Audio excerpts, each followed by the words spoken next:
Hi, I would like to start this off by saying Happy National Therian Day. And since it's National Therian Day, I thought it would be a good thing to talk about Therians, otherkin, and alterhumans altogether.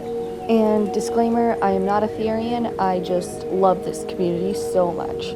First thing I would like to say is Therians are not furries. A furry is a person who dresses up or likes anthropomorphized characters. An Therian is someone who identifies as an animal mentally or spiritually. Not saying you can't be both though, but a Therian is not a furry, and a furry is not a Therian. Being a furry is a choice, being a Therian is not. Now I'm going to talk about the different branches of Therianopathy. The first one I'd like to talk about is what I like to call past life Therians. These are Therians who used to be an animal, died, and then came back as a human. A lot of them can recall how they died, or events from when they were an animal.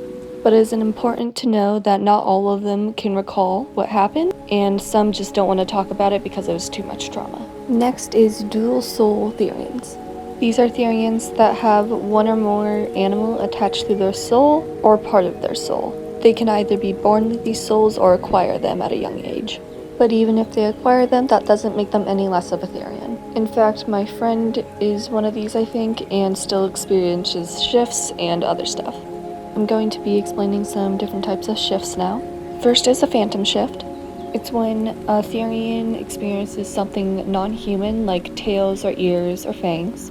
Another shift is mental shift. It's when your mentality becomes more animalistic.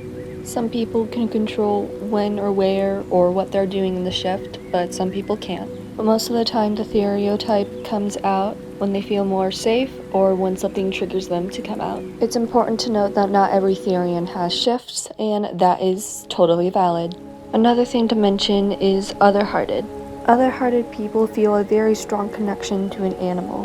So instead of identifying as the animal, they identify with the animal. Another identity is otherkin. Much like Therians, they identify as a non-human, but instead of animals, they identify as something otherworldly like dragons, elves, demons, and angels. You can also be both a Therian and an otherkin, especially if you're polytherian. A polytherian is someone who has multiple therotypes or kin types. Now I'm going to be talking about gear and quadrubics. You do not need gear in order to be a Therian or a quadrubist, but gear and doing quads do help with species dysphoria. Therianopathy is also not all about doing quads. Quadrubics is a fun sport that anyone can do regardless if they're a Therian or not. As you can see, I'm doing quads without gear. Anyways, thank you for listening. Love you guys. Happy National Therian Day!